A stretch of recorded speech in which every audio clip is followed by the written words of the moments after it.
আসসালামু আলাইকুম। এই ফোনটি হচ্ছে যে মানে অনলাইন থেকে ফেসবুক একটি পেজ থেকে কেনা হয়েছিল। তো আসলে এই ধরনের ফোনগুলো যে তারা বিক্রি করে, এই ফোনগুলো কি আসলে অরিজিনাল?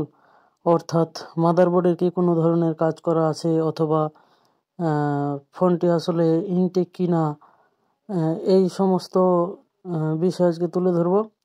তো দেখতে পাচ্ছেন স্পিকারের এখানে মনে হচ্ছে যে রজন অথবা রাং লেগে আছে। এখানে ঠিকভাবে বোঝা যাচ্ছে যে স্পিকারটি পরিবর্তন করা হয়েছে। আর মাদারবোর্ডের কন্ডিশনও খুব ভালো না, ক্লিয়ার, স্বচ্ছ বা নতুনের মতো লাগছে না। আসলে এই ধরনের ফোনগুলো যে তারা বাজারে বিক্রি করে, অনলাইন পেজে বিক্রি করে, এই ধরনের ফোনগুলো আসলে ভালো সার্ভিস দেয় কি না। তো এটি এই কাস্টমারের কিনেছিল অনলাইনে, তো ফোনটি আসলে সে ভালোভাবে চালাতে পারছে না। একেবারেই একদমই চার্জ থাকতেছে না, একদিনও চার্জ যায় না।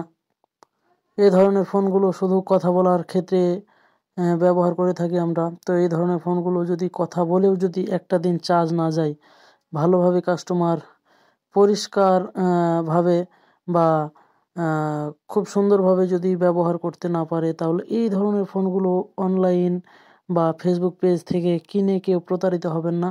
এই ধরনের ফোনগুলো একেবারে খুব যে ভালো হাই কোয়ালিটির তা না। আপনারা সার্ভিসিংয়ের যে কোনো দোকান থেকে second hand Samsung, Walton, itel ফোনগুলো কিনলেই ভালোভাবে চালাতে পারবেন।